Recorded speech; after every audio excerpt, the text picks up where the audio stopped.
And Alex, I'll grant you co-host privileges just so that we can, just so you can let in anyone who comes in later. Yeah, how do I let people in? So if you go to the participants tab, it'll also show you who's waiting in the waiting room. Ah, And, okay. click Yeah, accept. whatever you need me to do. I'm gonna follow along on NX, see if it works. Okay, perfect. So I think if we're good to go, we can get started now. So essentially what I'm going to do is I'm going to start off by making a sketch on the top plane. And what I'm going to do here is I'm going to make two rectangles, right? So we'll make this guy here. And they could just be arbitrary rectangles. They don't have to be precise by any metric because we'll sort that out with our dimensions.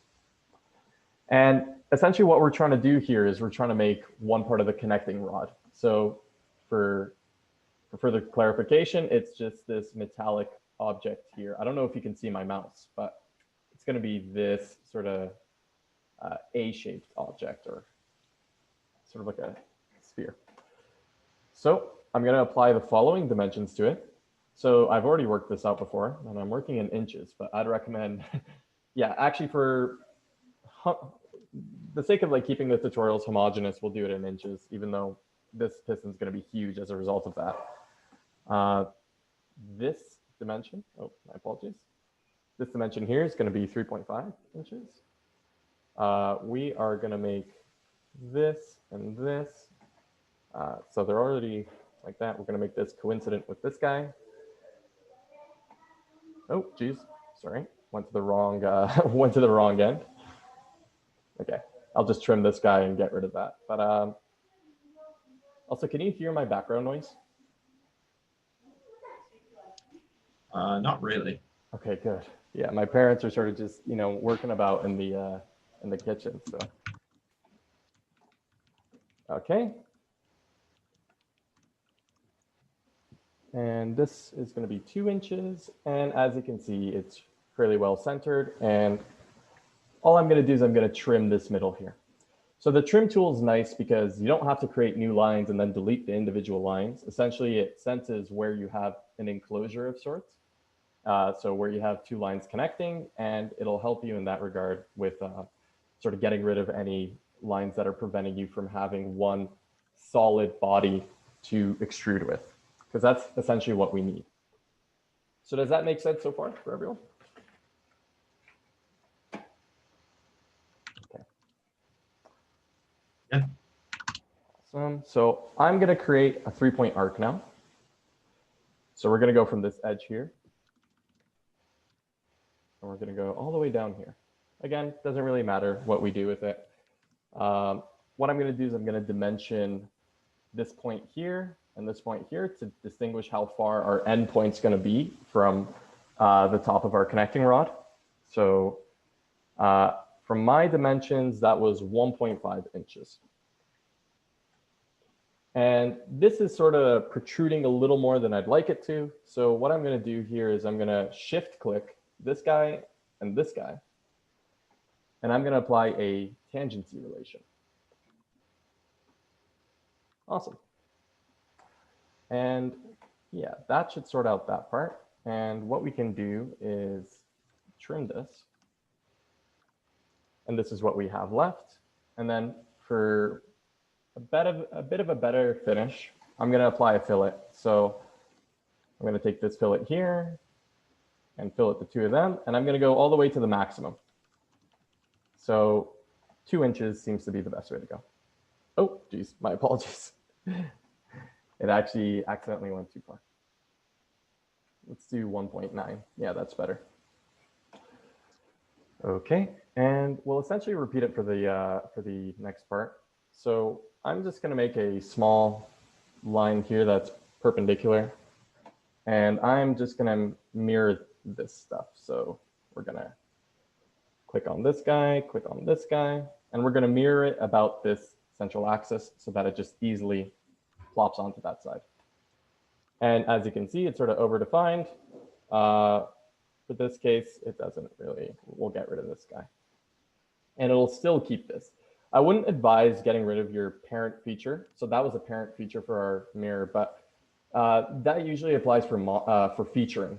But since we're in a sketch, having those parent features deleted doesn't really make much of a difference. And essentially, that's what we have so far. The other thing I should point out is whenever we have a blue line like this, that means our sketch is underdefined. And this is also an indication right here if we go underdefined here. So as you can see, this top is underdefined, and so is this portion here. So essentially what you can do is just apply different dimensions. So we can apply this one.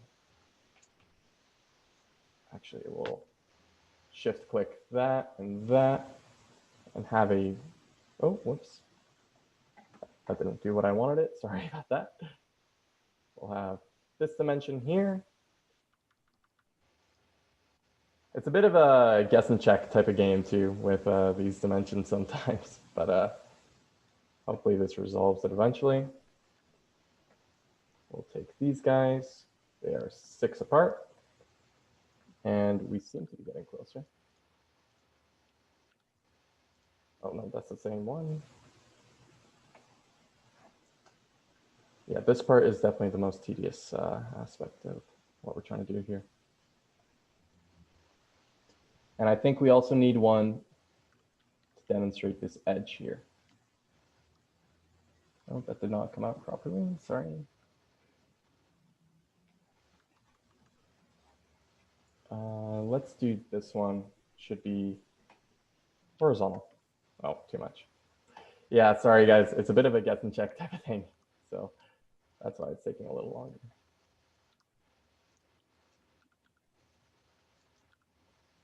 Oh boy. Okay. Worst case, we could also just go past the dimensions because finding them can be a bit tedious. So yeah, let me see. Sorry about that. Yeah. I think it's the distance here, actually. Nope, it is not that. Okay. Okay. I think for the sake of this, I will skip the dimensions because I think it's becoming a little bit tedious for you guys to look at. So we'll go with the next step. So essentially what I'm going to do is I'm going to take a circle. So let's click that and go down from the center of our object. And we can ensure that these two are centered by shift clicking on these 2 points and pressing vertical. And essentially what I want is I want this circle's edge, or the origin of it, to be 1.5 inches away from this top half. And we essentially want this circle to have a diameter of 3.8 inches. Okay, so that's that. And essentially what we want to do is then use the offset entities tool. So what we want to do is we want to offset this first one by 0.1 inches. So 0.1 inches outward. And then for the second offset, we want to click that and change that to 0.5 for the next one. And then what we want to do is then draw a larger circle with a diameter of 5.8 inches within that same part. So if we go out and dimension it, that should be 5.8 inches. Nice. And it's starting to come together a little bit. And we'll define it further. So this one is, oh, we already applied that dimension. My apologies for that. Yeah, too many dimensions to deal with. We'll go with this guy as well. Nope, too much. Let's hope this one works. Nope. Okay. Okay, we'll skip those ones for now. And then what I'm going to do is I'm going to use the trim entities tool and essentially cut away everything, all these interior lines, except for the one connecting the circle or the larger circle and everything else. So we'll cut that. We'll cut this one, this one, this one. Okay. And it looks a little bit weird because I'm actually cutting through the dimensions right now. But if we look back on it, essentially we'll have no lines here. So if I get rid of this dimension and put it this way, as well as this one, and this one, you'll see we have no interior lines intersecting like they did before. And to make this complete, we're just going to cut this bottom edge. Do you mind going over the dimensions for the circles again? Yeah, for sure. So this interior circle, this inner circle right here, Yep. That's going to be 3.8 inches, the diameter. Diameter or radius? Diameter. Okay. Then the one following that is going to be 0.1 inches offset. So it's going to be a circle of diameter 2. Or radius 2, my apologies. And then for the next one, it's going to be radius 2.5, so diameter 5. And then for the largest one, we have a diameter of 5.8. So 3.8, 4, 4.2, 5.8.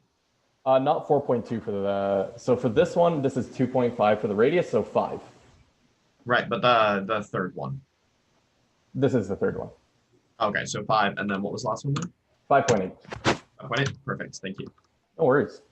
Any questions so far? Yeah, sorry for the whole like dimensions conundrum. Usually I'd get you to define the sketch or define the sketch by putting in more dimensions, but for the sake of this tutorial, I'm just going to sort of breeze through it. What do you think, Gupta? Yeah, it makes sense. I'm trying to mirror it on my own in real time, so. Yeah, exactly. Because yeah, those dimensions are always a pain. So for anyone watching this, this is not the way to do it. You should fully define your sketch, but it's just a matter of finding which place to put the right dimension. And it's just a whole game of, you know, finding the right puzzle piece. So I'm going to exit this guy. And this is what we have so far. So as you can see, this is sort of the top half of our connecting rod, sort of rod end mechanism. And it's starting to come together a little bit. So essentially, I want to keep this plane as the middle of our part, because if you can see it, we're going to extrude it from both sides. So what I'm going to do is I'm going to click on the extruded boss / base tool and click on one of the edges. Doesn't really matter which one. And I'm going to get rid of the previous contour. And while this selected contours is present, I'm going to select this interior circle here. So that one, and we're going to extrude it by 0.5 inches on one side. But the thing is, we also want to extrude it from the bottom as well. So to do that, I'm going to extrude that by 0.5 inches on the bottom as well. And if we do that, this is what we'll get, our first solid part. And I'm going to try to make this sketch visible as well, just so you guys can see which way we're going. So that's for the first one.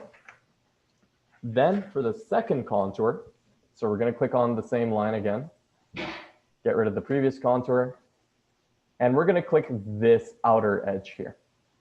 And essentially, this is going to be extruded on both sides as well, but by 0.25 inches. So altogether, we're going to have a height of 0.5 inches for the whole thing. Does that make sense so far? Any questions?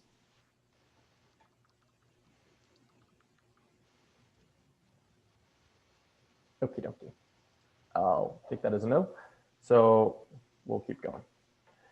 And then we want another extrusion. I know it's sort of like extrusion mania here, but essentially what I'm going to do is I'm going to get rid of this previous contour and I'm going to select this secondary circle. So as you can see, this is why we needed those 3 different circles.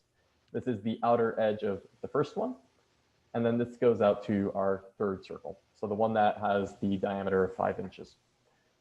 And for this one, we're actually going to extrude it in one direction. One of my favorite bands, that's for sure. And we're going to extrude it by 0.55 inches. So is everyone caught up so far? Because I feel like I'm going a little bit fast. I am not fully caught up. Okay, which part do you want me to go back to?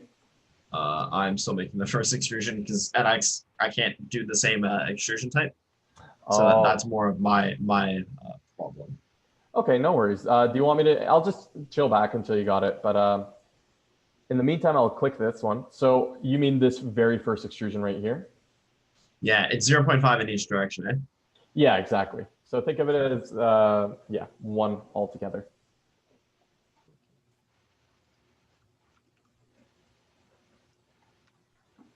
Yeah, and just let me know once you're done. Okay, I've got that Maheen- in. Oh, sorry. Sorry, I've got that in. So then the next part is the main body, Yeah, so that's going to be 0.25 inches either way. the whole thing. Yeah, so this outer one, not this Yeah. circle. Yeah. Okay, and that intermediate circle is how much? 0.55 inches, but in one direction. So up. It should be 0.5 inches higher than the first extrusion. Sure. Or 0.05. Okay, and then the main body is 0.5 in each direction. No, 0.25. Point, 0.25 in each direction. Okay, I think I got it. Awesome. Maheen, Pulasti, are you guys doing well? So my NX isn't working right now, so I'm gonna have to follow this later, but I'm gonna be watching you do it. Okay. Yeah. No worries at all, man. Maheen, how about yourself?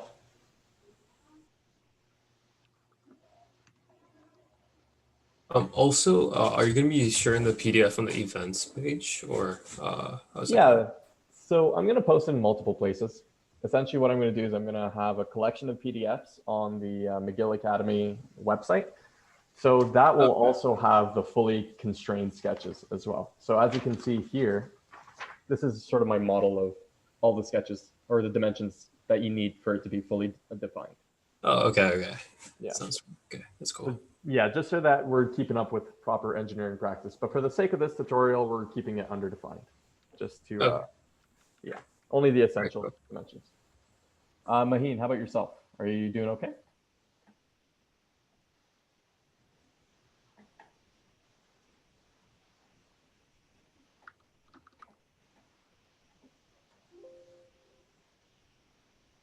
Okay.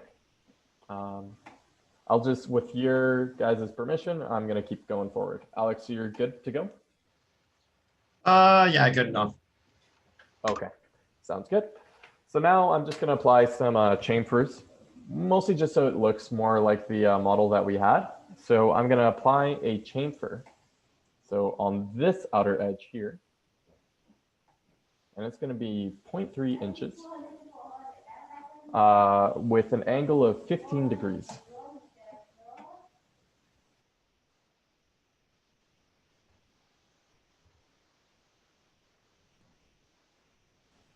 Yeah, how is that? 0.05 inches at 15 degrees, you said? So it's going to be 0.3 inches at 15 degrees. 0.3 inches, sorry. Yeah, no worries. So it should look something like this. And I'm actually going to hide that previous sketch because it's sort of getting in the way. And then our next chamfer, it's going to be on the interior edge of this circle here. So this larger circle. And if we do the chamfer there, it's going to be 0.05 inches with an angle of 30 degrees. However, I don't believe that's going to give us the right direction here. So what we have to do is we have to flip the direction.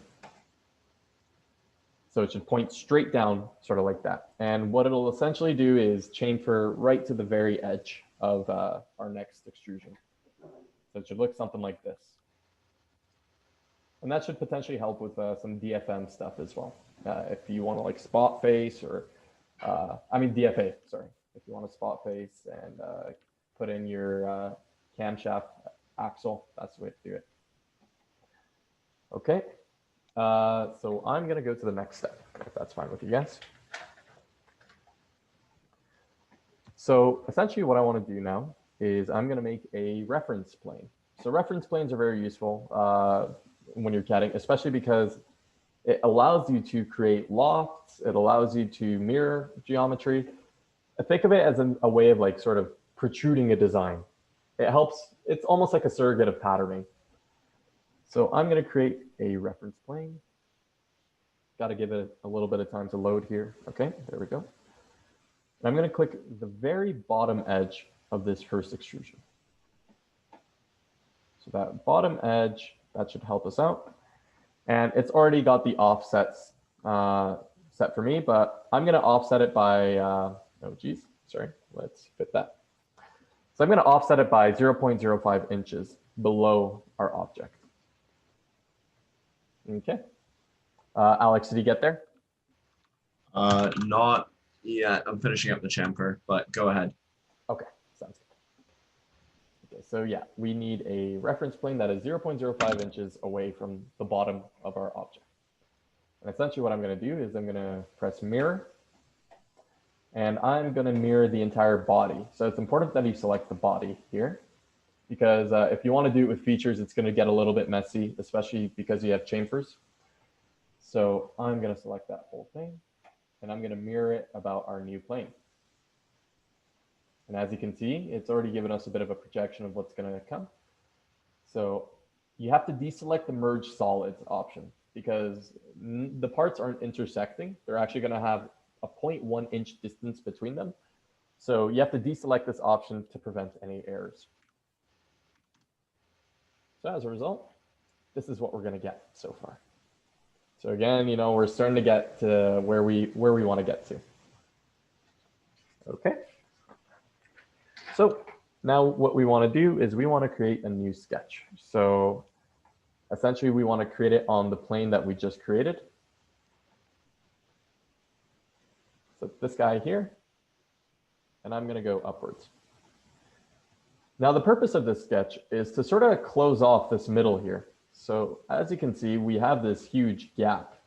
So we have this sort of first extrusion or the second extrusion that we made. And then we want to connect this gap right here. So this guy to this guy. And to do that, what we have to do is we have to use the Convert Entities tool. So essentially, if you click Convert Entities, what it does is you can click any face on your object.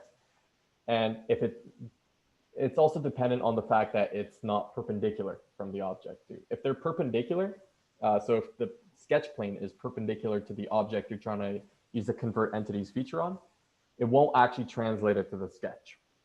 So think of it as a way of projecting features or the outline of a feature onto your sketch. So what I'm going to do is I'm going to click this top edge here. And essentially what I want to do is I want to get these two circles onto our new sketch. And by doing that, and if we press OK, you'll notice we have this first circle here. And if I hide the rest of our object, so if I hide this, that's just one half of it. And the reason for that is we have to actually go and use Convert Entities again on the inner edge. So what we can do is select the other one and press OK. And now if we go from the top and zoom to fit, you'll see that we actually have two circles created like that, and they're fully defined. So it's super helpful in that regard. And essentially what I'm going to do is I'm going to take this circle, or this sort of hollow circle, so to call it, and I'm going to extrude it from this face here. So that second extrusion. And I'm going to project it up to the other corresponding face. So they're mirrored, so it's going to be symmetric. So by that sketch, if I exit, and if I get our previous model, make it visible again, what I'm going to do is I'm going to select the sketch, and I'm going to press extrude. And essentially, I'm going to first select two different directions. So for our first direction, I'm going to press up to surface. So as you can see, this is pointing downwards. So we have to select this sort of interior face here. Sorry, it's a little bit difficult to see, but you go and put it down to there. For our second direction, we want to go up to another surface. So this is upwards. And we want to click this interior edge as well. And if we press OK here, you'll see essentially what we've done is we've closed off the middle. We still have this gap that we wanted. I believe that's where the oil goes in the piston, so that your axle doesn't get damaged by the metal on metal interference. So that essentially helps us out here, and we can inject oil into this sort of cavity here. How much was the gap between the two features again? Which one? The one where the oil sits. Oh, you mean this guy and this guy? Yeah. I believe, let me see. I think it was 0.1 inches. Yeah. 0.1 because the reference plane was 0.05 away from the bottom of one of them, and then we doubled that. Yeah. Gotcha. How you doing? Is it did I go a little bit fast there, or are we doing okay? I think you're good. We're good? Okay. Yeah, Maheen, are you still there? I haven't heard a lot from you in a while. And Velocity, is this making sense for you? Oh yeah, it's okay so far. Okay, perfect. Yeah. Oh, I just got a message. Sorry. How do I see the message? Are you guys able to see the chat? Yep. I am unable to. What did Maheen say? I said yes. Yes. Okay. Yeah. Sorry about that. Technical difficulties, but yeah, that's what we have so far. So we're going to go on to the next portion. So we're going to create a new datum plane. What I'm going to do is I'm going to click this plane button here, and I'm going to select the midpoint of this line here. And we're going to select the line for our second reference. And essentially what that does is it creates a reference plane that's right in the middle, and it's perpendicular to the direction of this line. That's going to help us for our next step, because essentially what I'm going to do is I'm going to take a part here. So, oh, I can't drag. Essentially what I'm going to do is I'm going to add some curved features on the side of the connecting rod. And what I'm going to do is I'm going to mirror it to the other side. So that's all within our sketch. So we're A-okay in that regard.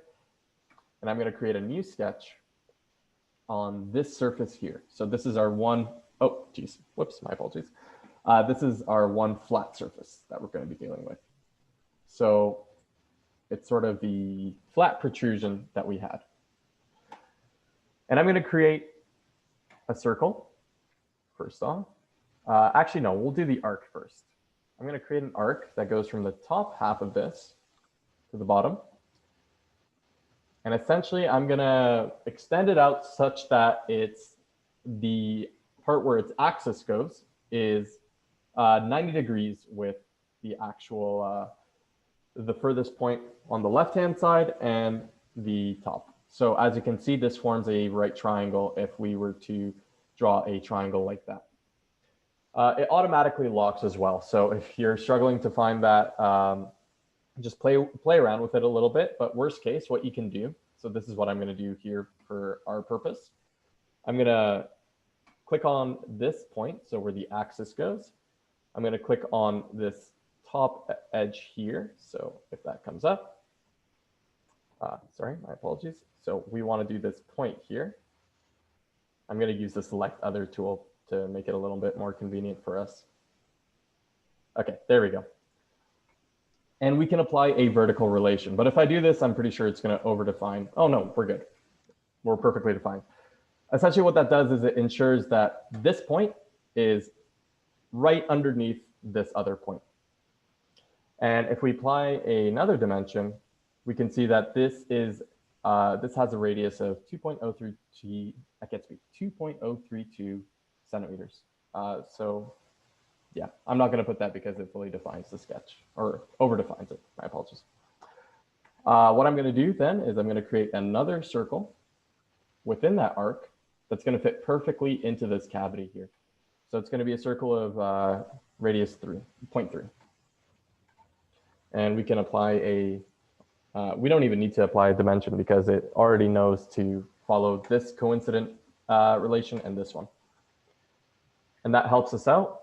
I'm going to draw a line going from this guy to this guy, from here to here. So essentially what we want to do is we want to have it intersect this circular extrusion that we made.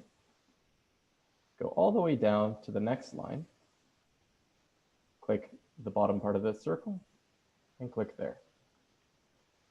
And I'm not sure if you can see it, but essentially why I did that is I want to close off a contour that we can extrude, because otherwise, if you don't have this sort of blue highlight within your sketch, you won't be able to extrude it or do an extruded cut because there's open contours and SolidWorks doesn't really know how to work with those. So by doing this, essentially, it gives us room to make two different extrusions that you'll see quite soon. So, oh, I accidentally exited out of that sketch. We'll go back. Alex, are you good in that regard? Yep. Okay, sweet. Thank- So what I'm going to do is I'm going to select these two that we just made here. And this is where our new plane comes in. So I'm going to take these entities and I'm going to mirror it about that central plane. And as you can see, it perfectly lines up with our object here. So it's perfectly symmetric. And you don't need to go through the trouble of having to recreate that whole sketch again. It's super tedious. And what we can do is directly extrude from this. So what I'm going to do is I'm going to select four different contours, actually. So the first contour is going to be this outer edge of our connecting rod. The other contour is going to be this portion. So that sort of rectangular portion that is coincident with our circle is responsible for being the other part that will hold the bolt that actually goes through this hole. So essentially, I don't know if you guys can see it very well, but this is going to be hollow right here. And that's where our fasteners are going to fall in for either side. So we'll do it for this side as well. And what I'm going to do is I'm going to switch the direction of extrusion, and I'm going to do up to vertex. So that's what we want to do. And I'm going to click on this little point here. So essentially what that'll do is it'll take our extrusion and limit it only up to this point, and it'll do it for both sides. Oh, sorry, forgot to take off the merge result part. So what this is going to do is it's going to create two new bodies that aren't necessarily merged into the rest of the object. So it's not obviously ideal in that sense, but when you're dealing with zero thickness geometry, sometimes that's what you have to do. But these edges are going to be tangent to our interior circle here. So I'm not sure if you guys can see where we're heading here, but I think it's starting to come together and start to take shape a little bit. So I'm going to proceed. What I'm going to do now is I'm going to create a sketch on this bottom surface here. So I'm not sure if you guys can see that, but I'm going to click on here. And essentially, I've got this surface selected. Because what I want to do is I want to get rid of this gap here. So this part here. But I want to keep the hollowness all throughout the rear of the connecting rod, so up to the cap end. So what I'm going to do is I'm going to use the Convert Entities tool again. And I'm going to click this bottom edge here. And if we do that and go normal to our plane, this is what we have. And essentially, what I want to do is I want to take extrusions from so I'm going to draw a line here. And it's got to be a horizontal line. Okay, beautiful. And we can check if it's horizontal by clicking on it and seeing its relations. Okay, we have a horizontal relation. And what I want to do is I want to make this tangent to our outer circle here. Actually, no, sorry, I forgot to convert the entities of the bottom part. So we'll do that here. There we go. We want to make it tangent to this circle here. It's going to be the same thing. Sorry, that was a bit of a redundant step. But if we do that, you'll see it's barely touching. And it's fully defined as well. And now this is where the magic of the Trim Entities tool comes in. Because essentially what we can do here is cut out anything that's above this horizontal line. So we keep everything else hollow for our extrusion, and then we can extrude everything that's underneath this horizontal line. So I'm going to cut all of these out. You can slash and dash like I did right there. And I'm just going to make another tangency relation because we actually got rid of our original parent. And now it should be fully defined. And that's essentially a closed contour that we can make use of. So does that make sense so far? Oh, Name question. Yeah, So, kind of new to this. What does convert entities actually do? Yeah, so convert entities, essentially, if you click on it, what it will do is for any surface that you select, so say I've selected this surface, You see how it has sort of an outline outside of the teal colored portion? Yeah. Essentially what it'll do is it'll take the edges of that outline, so the lines of that outline, and sort of project it onto your sketch. So if I do this and disregard our previous sketch, you'll notice that it actually incorporated parts of the top half, so the geometry of the top half, and it essentially projected it onto our sketch plane. Oh, okay. Yeah. Okay. So it's very useful because otherwise, like, what would you do? You'd take the line tool and the 3-point arc tool, and you'd have to recreate that whole thing, and it's a lot of work for really no benefit. Okay. Yeah. That makes sense. Yeah. So what I'm going to do here now is I'm going to extrude this contour. And so it's already gone blind up to there, but I'm going to do up to surface, and I'm going to extrude it up to this top half so that it is perfectly in tune there. But we have 0 thickness geometry. And the issue, or the reason for that, is because of the fact that we have this contour actually tangent to this portion. So what I'm going to do is I'm going to forget about merging it for now. What I'm going to do is I'm just going to make it an individual body just so that they don't have to connect together like that. So SolidWorks really doesn't like parts where you have 0 thickness geometry. So essentially 2 lines that are infinitesimally close to one another. So by doing that, we have this sort of sandwich of sorts. And trust me, it'll look a lot better with appearances as well. So it won't look like this till the very end. So does that make sense so far? And we sort of have this hollow bit in here that we didn't want to extrude. So that's definitely an added benefit. Okay. I'll keep going. So for our next step, essentially what we want to do is we want to sketch on this top plane here. So I've got this guy selected, and I'm going to go from the top, go normal, and I'm going to just create a arbitrary rectangle going from here to here. And then we'll let the dimensions do the work. So I'm going to click one edge of our rectangle.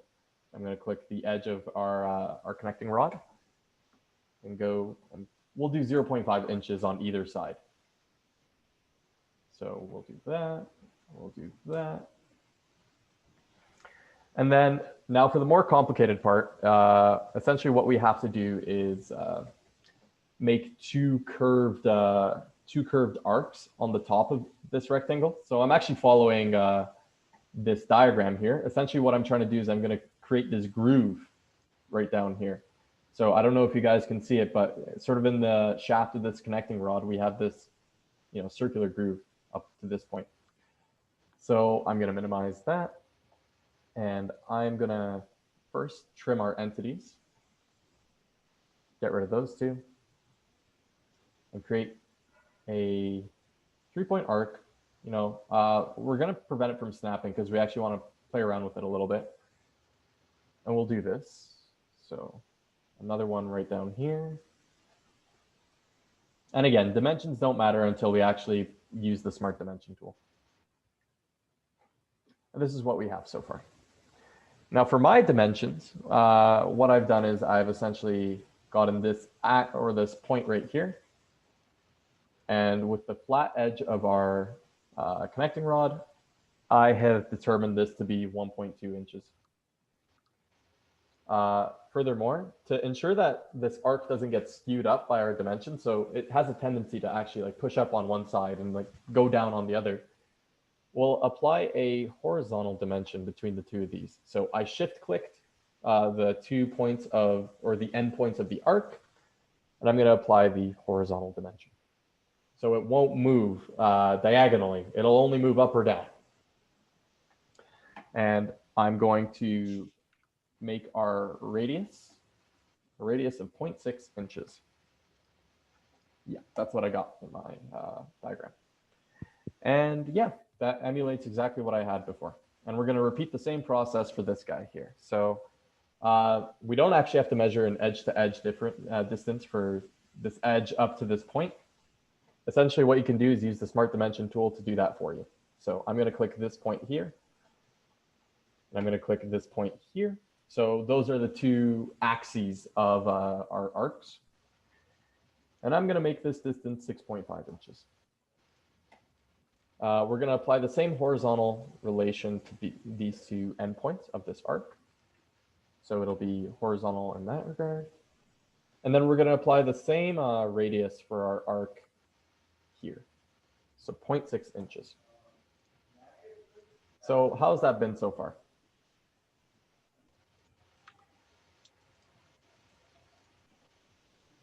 Gupta, you managed to follow along? I'm a bit behind you, I think. Okay. What part are you at? I am just finishing the holes in the connecting rods. My sketch was a little problematic, so I fixed it up a bit. Okay, no worries. So did you get up? I presume you didn't do the extrusion then quite yet, no? What do you mean by the extrusion? So extruding the two sort of curvy bits of the connecting rod to... Oh, I'm doing that now. Oh, you're doing it now. Okay. Yeah. No worries. So yeah, if you want, I could wait for you because there was also the other step with the extrusion that came after, the middle extrusion. Which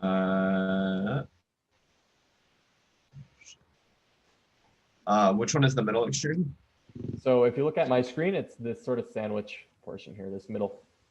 Oh, just fill the gap in? Yeah, but essentially what I did is I stopped the extrusion. So I used convert entities to take the outline of this top half, right? Okay. And I essentially extended, I don't know if you can see it, a line of tangency between this edge here. So like this fillet and the outer edge of this circle. And then I trimmed everything above that line.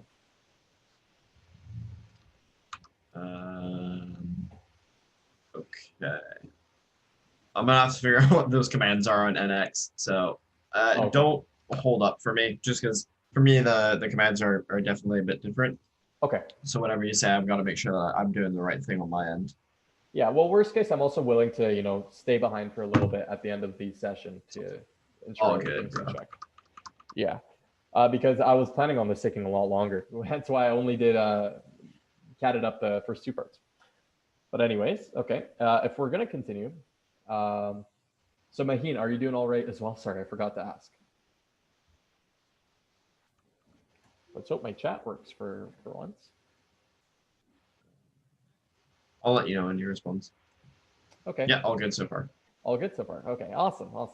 Yeah, I can't see any of your messages. My apologies. So what I'm going to do is I'm going to do a extruded cut of this guy. So the cut that I did was 0.5 inches deep. And it will go within here. So if we press OK, that should work. Nice. And what I'm going to do is I'm just going to mirror that cut over the first plane that we had. So this plane right here. I'm going to mirror it so that it affects both sides, because this is sort of like a skeleton of sorts for our connecting rod. So if we go to the mirror tool, the plane's already selected. We'll just select the cut. So I'll have to, sorry, features to mirror, my apologies. There we go. We press OK. And we have the same cut on both sides. Very nice. So it's coming along. Wow. Very nice. That was very awkward. But okay, we'll do this next part. So I just created another sketch on the top half of this connecting rod. So again, this surface that we have here. Because essentially what I want to do is I want to replicate the very end of it. So the small end, that's going to be the final part of our connecting rod, big end rod cap assembly here. Well, we're going to make it into one part for convenience. So what we got to do now is I'm going to make this normal. I'm going to take a circle and essentially I'm going to extend it such that it is coincident with this plane and just make an arbitrary circle. So essentially if we click on the middle of the circle, the one relation that we have is that it's coincident with this plane here. And you can't really see it like this, but essentially this plane expands infinitely. So you can sketch infinitely on the domain of this plane. It doesn't really matter where you're at. So if you can sort of see it, this plane sort of expanding onto our the middle of our circle. ensuring that it's actually going to be a vertical relation between, or a perpendicular relationship between the circle's axis and the top line. So what I'm going to do is I'm going to apply the dimensions that I garnered before. So this was a diameter of 2.5 inches. Let's see. Was that? Yeah, it was. My apologies. Then I'm going to take this and I'm going to extrude it out to this line.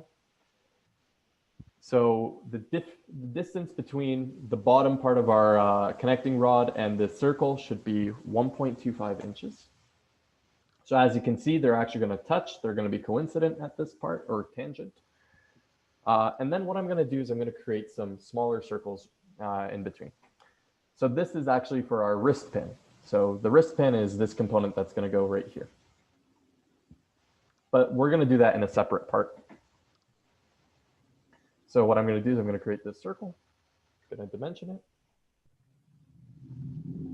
And that dimension should be, let me see. So it should be 1.8 inches.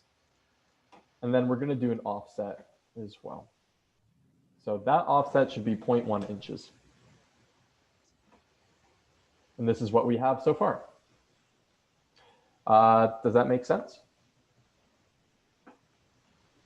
And plus the, oh yeah, you're okay, you're good. Awesome. Yeah, it's all good. Awesome. So then the next part is we're going to create some tangent lines. So if you look at this design here, essentially it's all just one homogeneous structure sort of extending outward onto our small end. So the small end is one larger circular part, so its diameter is larger than the rest of our connecting rod's width. And essentially what we want to do is extend lines of tangency up to it so that we can sort of make it one merged structure. So to demonstrate what I mean, that's a little bit tough to visualize. I'm going to extend a line from this corner. And it doesn't even need to touch. And I'm going to do the same for the other side too. And essentially what we're going to do here is we're going to click on this line. We're going to shift click on our circle. And we're going to apply a tangent relation. So you can see they're not actually fully touching quite yet. So this is where we can use another one of our tools. So if you go under trim entities, under the arrows, and press extend entities, essentially if you click this, you'll see that it automatically extends the line that we made onto the closest edge.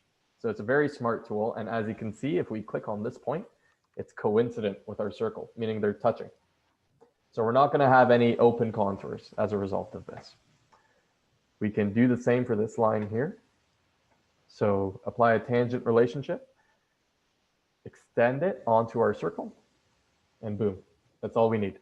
And I'm going to create one final line that'll go from here to here. So it'll essentially close off the top part of our small end. Now, as you can see, we don't really have the right contour that we want because these sort of portions right here are empty, they're white. And the thing that's preventing us from having those contours filled is actually this larger circle here. So what we're going to do is we're going to use the trim entities tool. And we're going to cut this circle out from that side, and we're going to cut it from that side. And as you can see, it's one homogeneous structure with a hole in the middle. And if we exit our sketch here and extrude that guy, get rid of the previous contour, and just use this contour, we can essentially merge that with the rest of our surface. So, okay, we'll go up to this surface here. Oh, gotta get rid of the merge result. There we go. And that essentially sums up how to do the connecting rod, small end, that whole part. And what we can do is actually apply an appearance to it, just so it looks a little bit better. So I'm going to take that and apply it to the whole part. So it's a polished steel appearance. And if I go into our tab here and edit the appearance, we can make it look more like what it needs to be. There we go. So that's one part. That's going to be a fourth of what we want to do with our piston workshops in total, but half of what we want to do for today. The next part is going to be the wrist pin. And sorry, let me close this tab here. There we go. Sorry if you guys could hear that noise. I'm going to create a new file. It's going to be a part. And essentially what I'm going to do is I'm going to create the wrist pin. So for further context, this is the wrist pin right here. So it's essentially just going to be a cylinder, a hollowed out cylinder that has a small shell, and it's going to be extruded, and it's going to go right through our small end of our piston. And as you can see, it's actually going to connect to the top of our piston right there, the piston head. And this is what's it's going to create a support reaction for us. So essentially it's going to prevent us from moving in the X and Y direction, but we'll have free rotational movement. So there's no moments going to be applied on this part. A little bit of 210 magic. So essentially what I'm going to do is I'm going to sketch with the top plane, and I'm going to create a circle. Now, for reference, our previous circle, if we go back here, so the outer edge of our wrist pin should be, if we measure that, so that's a diameter of, okay, this is not the measurement we want, but we should go into our sketch. My apologies. If we go into our sketch, so our outer diameter was, I think, 2 inches. Yeah, it's 2 inches. So that's going to be the outer diameter of our wrist pin. So if I go into our wrist pin and sketch a circle of 2 inches. Oh, got to change the units. Very important. And go back into our sketch and apply a dimension of 2 inches to this guy. That's perfect. Next, we want to offset. So we want a smaller hollowed in portion of it. So if I remember correctly, it was 0.1 inches. And I'm going to reverse the direction. So that's going to be the hollowed out part in the middle of the wrist pin. So as you can see, we'll have a shell of 0.1 inches. So, oh, wait, actually, in my instructions, I increased the thickness. Let's do that. Let's make that 0.2 inches. Yeah, that's better. Just so it looks a little bit more realistic. So I'm going to extrude this with 2 directions. And for the selected contours, I'm just going to select this outer ring so that we're not extruding the middle. And for my extrusion, I did 2 inches on both sides. So 2 inches there, 2 inches there. And if we press OK, that's all we need. And I will apply a aluminum appearance to it, because I think that should be made out of alu. So I'm just going to save this file. So actually, yeah, I'll save it. So the thing, I'm a little bit confused because I did this today. So I have duplicated files. We'll do part 4. Yeah, we'll keep it as it is. But we'll rename this other one as well. Oh, sorry, my computer froze. Okay, there we go. Exit the sketch, save this guy. We'll call that, I don't know, part 3, whatever it was before. And I'm just going to create a new assembly just so we can see what it looks like. So the wrist pin is actually done. It's super easy. So I'm going to make an assembly from the part. Double click on assembly. And if we go here, we can select these 2 parts. And if you click once, you'll get that part. If you click again, you'll get that part. And what we can do is apply a concentric mate. So this will essentially encapsulate the outer edge of the wrist pin with the inner edge of this small end. And as you can see, it fits perfectly. So we can also apply, a limit distance mate as well, but I'm not going to do that. But that's essentially what we wanted to do for this tutorial. So this is half of our piston. Essentially for the next one, what we're going to do is we're going to CAD the piston head as well as the, the fasteners. So yeah, that's essentially it. Do you guys have any questions? And I don't think so. I'll stop my share so I can see Maheen's questions as well. All good so far. Oh wait, no, that's from before. Yeah, Maheen, how was that?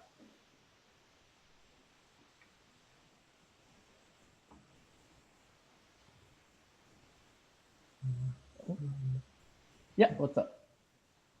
No need to be sorry.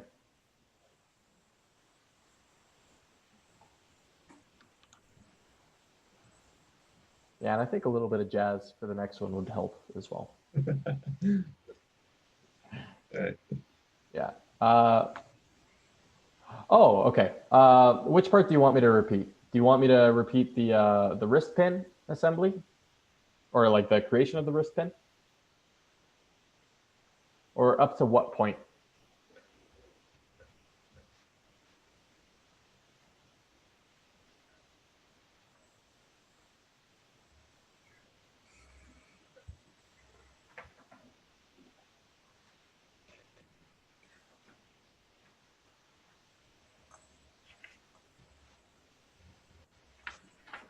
Yeah. Oh, you meant the question? Oh, you're good with the. Oh, okay, okay.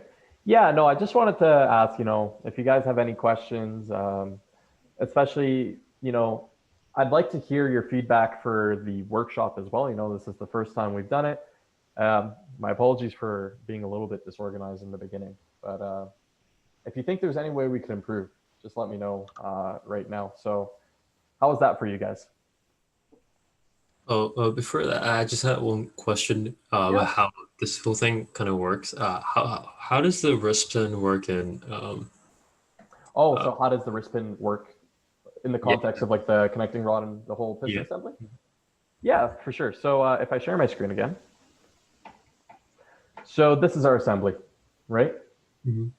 So the wrist pin falls within this small end here, but that doesn't really describe the function of it. Essentially, what's going to happen here is the wrist pin is like a fastener of sorts.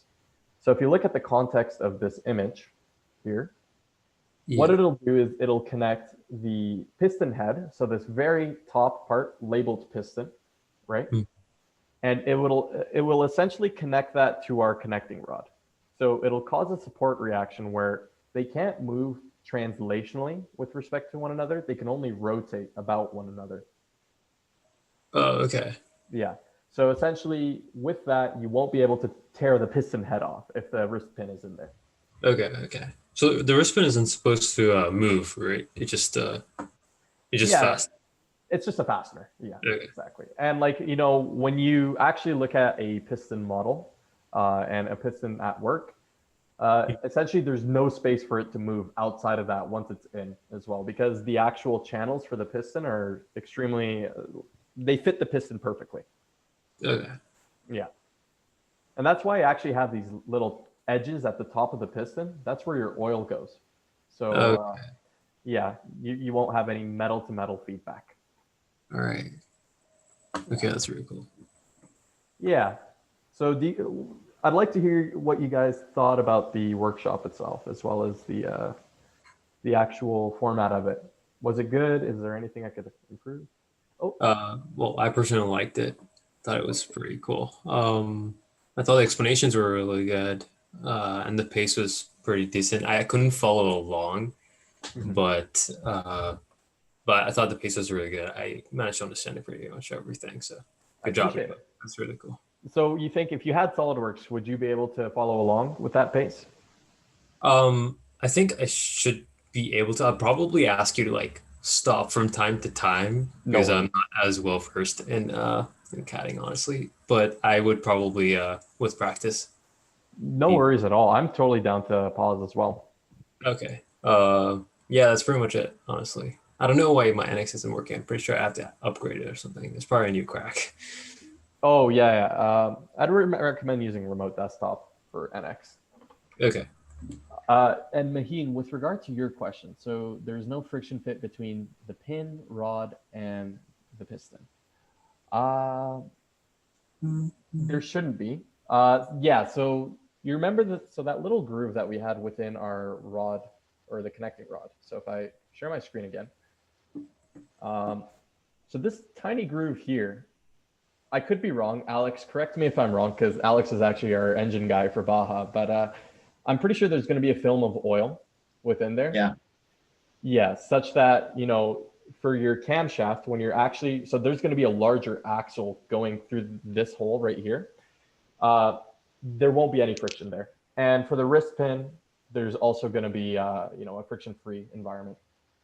Because in general, the general rule with like metallic assemblies is if you have metal on metal interactions without oil, you're just going to ruin your part. Yeah, exactly. Like a lot of these are just going to be like journal bearing, or they'll have anything where when the arm dips down in oil, it will like get within everything. And in theory, the film strength will be high enough to prevent wear until it drops back down into the oil again. Mm-hmm. So yeah, basically what Neva said. Yeah, exactly. It's just something to keep track of when you're running an engine. So does that answer your question, Maheen?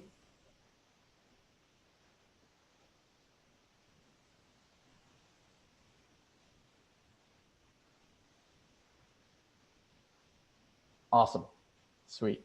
So for further context, what I'm going to do is I'm going to, oh, no worries at all.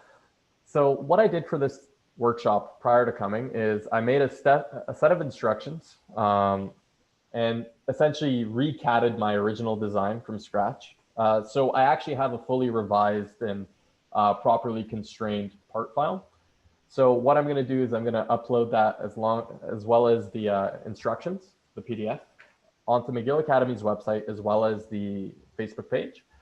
And essentially, if you want to follow along for future tutorials with like what I'm going off of, that'll be there for you. I'll be uploading the video to YouTube. And yeah, that's essentially going to be it for this particular session. I'm just hoping, we'll actually have the link working for everybody next week. So do you guys have any questions? Is there any other feedback you want to give me?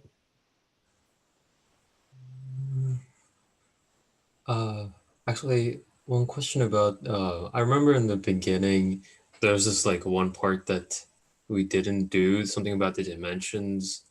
Mm-hmm. That like we didn't match up the dimensions, something like that, and that Yeah. That doesn't really impact what the final will be.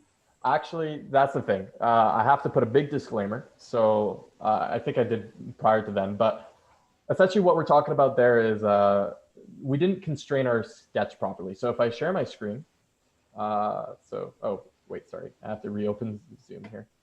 If I share my screen, okay. You see how on this sketch that I have selected here on the feature tree, right? Yeah. There's a dash there. Yeah. You never want that when you're submitting a full file.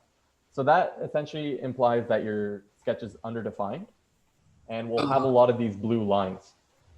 Now, what you want is for all of your contours to be black like this, like these edges here, right? And the reason why you want your sketch to be fully defined is, say if you make a modification on any other part of your object, right? So any other sketch that's like dependent on this one or vice versa, this is dependent on another sketch, right? By putting these dimensions here and sort of defining what the rules are, you're essentially going to prevent this sketch from, moving in any way or like expanding or decreasing in size. You know what I'm saying? Yeah. Okay. So essentially what these dimensions do is it like puts it in concrete. It says, once you have these relations, you can't move with respect to these relations. So the reason why I sort of skipped it for this one is, as you can see, there's a lot of different dimensions to play with. And for the sake of time, I figured, we'll go ahead, constrain the other ones instead. Yeah, that makes sense. Okay. But in the instructions, it's fully defined. Okay, cool. Yeah. Okay. Regarding pace, it was good for me. You could also speed up as required for. Yeah, definitely. The thing with these workshops is, especially for these parts, there's a lot to it and a lot of features to, sort of compact into one time. So yeah, definitely a higher pace would be better. I think I spent a little bit too much time setting up in the beginning as well, but yeah. I appreciate the feedback though. Thank you. Okay, any other questions, concerns? No, it's all good for me. Okay, awesome. And Gupta, you figured it out with NX? Yeah, I just posted in the chat. You can see what I made. Oh, sweet. Let's see. So And Maheen, how about yourself? Oh, nice. Yeah, and that pretty much emulates exactly what I did. yeah, I'm just missing the wristband because I put it in the render and it was like, yeah, this is gonna take way too fucking long to actually do anything. So Yeah. Well, I mean, if you have a wrist pin as well, it's just a cylinder with a smaller cylinder within it. yeah, but like I put it through a ray trace, so like the shadows it casts are a lot more annoying. So like Yeah. instead of No point. one thing, it was like, oh, it's gonna take 10 minutes instead of one. I'm like, yeah, I'm lazy. Yeah, I'm just fair gonna do enough. the 1 minute. Oh, yeah. Thanks for coming, Maheen. I appreciate the attendance. I'm happy it helped you out as well. That's what we're here for. All right. So if it's fine with you guys, I think I'm just going to end it here and upload the recording. Okay, cool. Thanks, Neil. It was No worries. awesome. All right. See you guys. You guys. Yeah.